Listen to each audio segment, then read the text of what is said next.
모르면 놓치는 통신지원금 최대 80만 원까지 인터넷 끝판왕에서 받을 수가 있는데요. 지금 내가 받을 수 있는 통신지원금 확인만 해도 스타벅스 커피 쿠폰을 드리니까요. 고정 댓글에서 확인해보세요.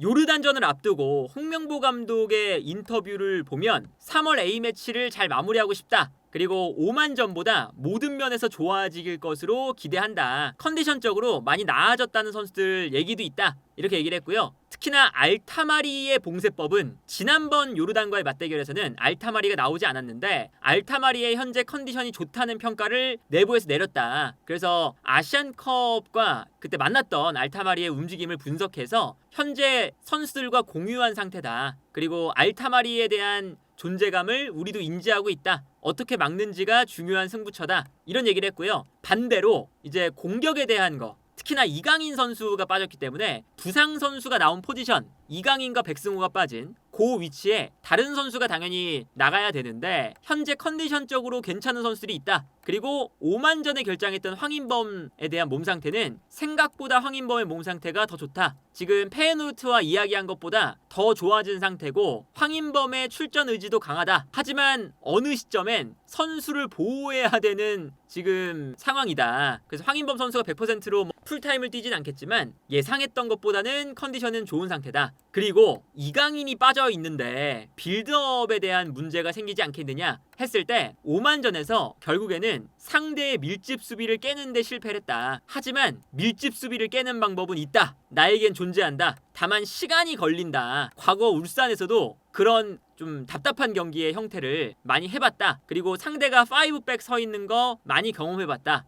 그래서 오만전이 끝나고 전체적으로 밀집 수비를 깨는 방법에 대해서 공유를 했다. 이렇게 이야기를 했습니다. 오만전을 생각을 해보면 오만전에 이제 5백을 오만이 썼어요. 근데 그게 뭐 예상을 못했던 건 아니고 오만전에 우리한테 골을 넣었던 그 선수가 있잖아요. 그 선수가 원래 왼쪽 풀백이에요. 그래서 우리한테 골을 넣을 때는 득점했던 선수가 중앙에서 뛰고 있었는데 그거는 오만이 공격적인 형태를 만들었을 때고 수비적인 형태를 만들 때는 그 선수가 풀백으로 내려가요. 5-4-1이었거든요. 오만전도. 그러니까 이번에 요르단전도 사실은 오만전하고 비슷한 상대의 그 컨셉을 뚫어내야 되는 그런 상황이거든요. 근데 그것을 이제 우리가 오만전에 해봤으니까 오만전이 끝나고 상대의 밀집 수비를 깨는 방법을 공유를 했다. 그리고 나한테는 그런 방법을 충분히 가지고 있는, 지금 충분히 그런 밀집 수비를 깰 수 있는 방법을 가지고 있는 상태다 라고 얘기를 했어요. 근데 이제 문제는 뭐냐면 상대가 이 5백을 만들었을 때 라인 사이사이에 들어가 있는 선수의 움직임이라던가 구조라던가 이런 것들이 매우 안 좋아요. 지난 경기를 기준으로 황희찬이 오른쪽에 있는데 서령우가 올라가면서 황희찬이 가운데로 들어오죠. 그리고 이재성과 황희찬이 이렇게 공격형 미드필더에 배치가 됐어요. 그리고 상대가 5-4-1의 형태를 만드니까 요 라인 사이에 이재성과 황희찬, 주민규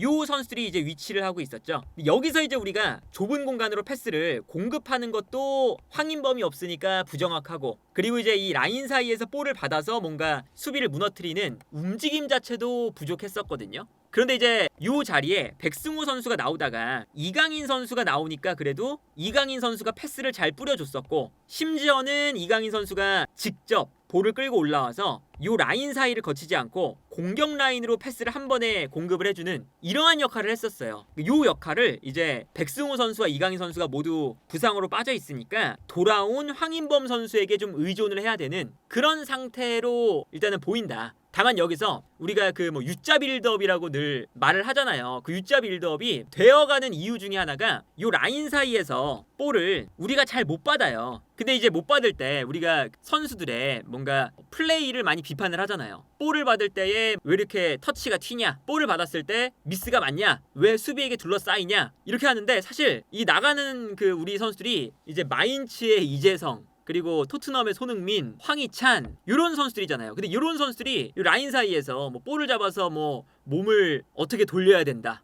이런 거를 뭐 가르쳐줘야 되는 선수들은 아니잖아요. 애초에 아시아 팀들과 만났을 때 클래스가 좀 높은 선수들인데 왜 경기를 볼 때 이렇게 답답하냐. 선수들의 맞춰져 있는 이 조합 자체가 별로 좋질 않습니다. 황희찬이 오른발을 쓰는데 요 라인 사이 들어와 있고, 이재성은 왼발을 쓰는데 요 라인 사이에 들어가 있어요. 근데 왼발과 오른발을 이렇게 쓴다면 오른발과 왼발을 쓸 때는 아무래도 안쪽으로 패스를 주기가 어려운 거거든요. 근데 이제 아무래도 황희찬 같은 경우 특히나 오른쪽에 있다가 들어오는데 오른쪽에 있다 들어오면 몸이 이렇게 돼 있어요. 근데 여기서 볼을 받게 되면 당연히 몸의 동작이 이렇게 앞을 바라보고 있는데 오른발을 쓰기가 힘들거든요. 여기서 기본적으로 이제 우리가 상상을 해보면 되게 힘든 몸 동작이에요. 이렇게 안쪽으로 들어왔는데 볼을 여기서 받을 때 오른발로 패스를 해야 되니까 각도가 좀 안 나오거든요. 그러니까 이런 각도조차 지난번에 홍명보 감독이 잘 못 만들었죠. 그래서 황희찬 선수가 왼쪽으로 가자마자 골을 넣었잖아요. 그런 걸 생각을 해보면 일단은 뭐 U자 빌드업, 밀집 수비를 깰 수 있는 방법이 있다라고 이제 그 홍명보 감독이 얘기를 했지만 과연 홍명보 감독이 이 밀집 수비를 깨는 방법을 과연 가지고 있느냐?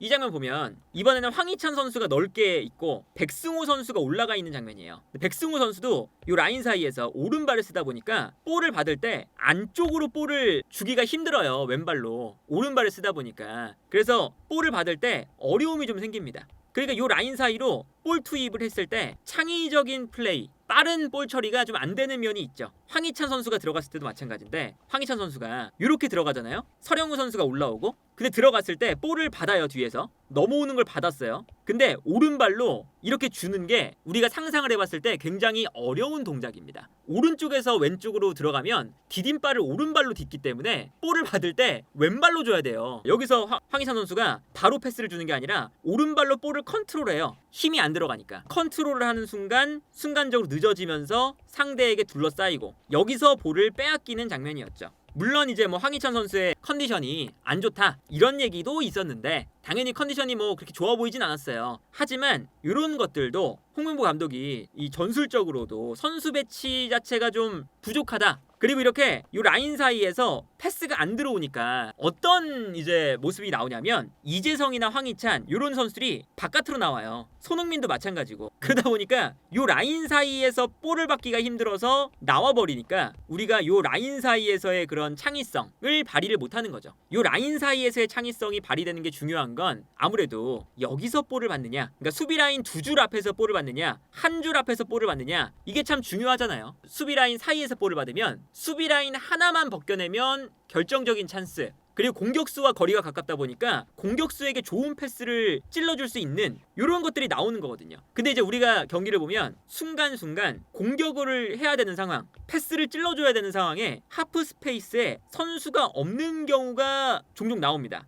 이 장면 보시면 여기서 볼을 가지고 전진을 하고 있어요. 이 장면도 사실은 앞쪽에 이재성 선수가 있었거든요. 근데 이 라인 사이에서 볼을 받는 게 불편하니까 이 다음 장면은 어떻게 되냐면 볼을 끌고 들어가다가 이재성 선수가 뒤로 빠져요. 그리고 심지어 이 볼을 끌고 가는 선수도 손흥민 선수입니다. 손흥민 선수가 볼이 안 오니까 이렇게 3백의 한 자리에 내려와서 플레이를 하는 거였고 오히려 이태석 선수가 올라가 있었죠. 손흥민 선수가 볼을 못 받으니까 내려와서 풀어주기 때문에. 그리고 손흥민도 이렇게 나와 있는데 이재성도 볼이 안 오니까 나와서 받습니다. 그래서 손흥민과 이재성이 둘 다 외곽으로 빠져버리니까 요 라인 사이에 있는 선수가 순간적으로 텅 비어있는, 이게 U자 빌드업이죠. 이 장면도 마찬가지인 게 서령우 선수가 올라와 있어요. 서령우 선수가 볼을 잡았는데 요 안쪽으로 볼을 넣어줘야 여기서부터 이제 패스가 공급이 되면서 찬스가 만들어지는 건데 황희찬 선수가 볼을 받기 어려우니까 나와 있습니다. 그래서 서령우 선수가 여기서 볼을 잡았는데 황희찬도 나와 있으니까 뒤로 줘요, 패스를. 요 라인 사이에 선수가 없죠. 비어있는 상태에서 이렇게 상대 수비를 둘러싸고만 있는 좋지 않은 전형이 만들어지는 걸 볼 수가 있습니다. 그러니까 이게 원래 울산에서도 이 홍명보 감독이 세부 전술, 특히나 저 라인 사이에서의 그런 뭔가 볼 터치라던가 패스를 주고받는 이런 패턴 플레이가 부족한 편에 속했어요. 그래서 이제 울산에서도 경기를 풀어주는 선수가 중간에 이청용, 그리고 박호, 이런 선수들이었죠. 이런 선수들이 이제 라인 사이에서 볼을 가지고 정말 개인 능력으로 수비 라인 사이를 막 깨부수는, 당장 이제 우리가 오만전에서 이강인이 보여줬던 그런 거였거든요. 이제 우리가 3백을 만드는 이유가 경기장을 넓게 쓰기 위함이거든요. 그러니까 이제 3백을 쓰면 보통 왜 수비가 3명이나 필요하냐, 상대가 수비를 내려가 있는데 라고 하잖아요. 근데 이 3백을 만들 때 뒤에 내려가 있으면은 뭐 문제가 될 텐데 우리가 쓰는 3백은 기본적으로 이태석, 조유민, 왼쪽 오른쪽에 있는 센터백들이 올라갑니다. 예를 들어서 뭐 박용우가 가운데 있을 때도 마찬가지예요. 이럴 때도 권경원과 조유민이 올라와요. 그래서 사실상 뒤에 한 명 남는 거예요. 그래서 공격적인 형태를 만드는 거거든요. 왜 이런 형태를 만드냐, 왼쪽 오른쪽 센터백이 전진해서 앞쪽에 있는 선수들과 자연스럽게 삼각형을 그리면서 측면 공격을 하는 거죠. 그리고 측면 공격을 할 때 예를 들면 조유민 선수나 이태석 선수가 볼을 잡아요. 그러면 아무래도 선수들이 중앙에 있는 뭐 요르단전에 황인범 선수가 나온다. 황인범 선수도 이렇게 와서 도와줄 거 아니에요. 그러면 자연스럽게 수비가 좀 쏠립니다. 쏠리면 반대편을 보고 여기서 방향 전환 이걸 하기 위해서 왼발 킥이 좋은 이태석을 왼쪽에 오른발 킥이 좋은 조유민을 오른쪽에 두는 거예요. 그래서 이제 왼발잡이 풀백 이태석 이제 지난 A매치 때는 이명재, 뭐 조현택 요런 이제 왼발잡이 선수들을 뽑아서 반대편으로 넘겨주는 거거든요. 그래서 요게 이제 반대편으로 넘겨주는 패스가 들어가는데 문제는 뭐냐? 상대도 그걸 안다는 거죠. 5백 만들고 최대한 공간 안 주려고. 예를 들면 포백을 썼을 때는 4명이 전체 라인을 가로로 봤을 때 4명이서 커버를 해야 되니까 쏠리게 되면 공간이 더 많이 나요. 근데 5명이 되면 공간이 덜 나죠, 비교적. 그래서 방향 전환이 됐을 때 상대도 이걸 좀 예측을 하거든요. 근데 아마 홍명보 감독이 가지고 있는 대처 방안 이거는 롱킥이다. 그게 이제 라볼피아나 및 비대칭 3백을 쓰는 팀의 특징이에요. 3백 쓰면서 3백의 왼쪽과 오른쪽이 계속 롱볼 뿌려주는 거. 이거는 벤투 감독 시절에 벤투 감독도 많이 했습니다. 벤투 감독이 기성용 선수를 써서 기성용이 내려와서 볼을 잡은 다음에 왼쪽에 홍철 오른쪽에 이용 쭉 올라가면 좌우로 계속 쭉쭉 뿌려줬거든요. 아마 그 홍명보 감독이 이런 방식으로 내가 수비 라인을 깨겠다를 고민을 하고 있는 것 같은데 이게 지난 경기에서는 어쨌든 잘 안 풀리다 보니까 이 방법이 맞냐? 그리고 이렇게 3백 혹은 5백까지 늘어나는 이 상대를 계속 좌우 측면만 이렇게 전환하는 롱패스를 뿌리는 게 효과적이냐라는 얘기를 들을 수밖에 없겠죠. 그러니까 이 장면도 이제 손흥민 선수가 답답해서 좀 내려오는 장면이었거든요. 3백을 만들고 그리고 이제 이태석 선수가 올라가고 있죠. 오른쪽에서는 서령우 선수가 올라가고 있습니다. 그리고 중앙에 이재성, 주민규, 황희찬, 백승호 선수까지 4명이 중앙에 있어요. 요거는 전형적인 그 라볼피아나 및 변형 3백의 형태입니다. 예를 들면 뭐 3-1-6이겠죠? 혹은 3-2-5 이렇게 이제 경기장을 넓게 쓰는 거거든요.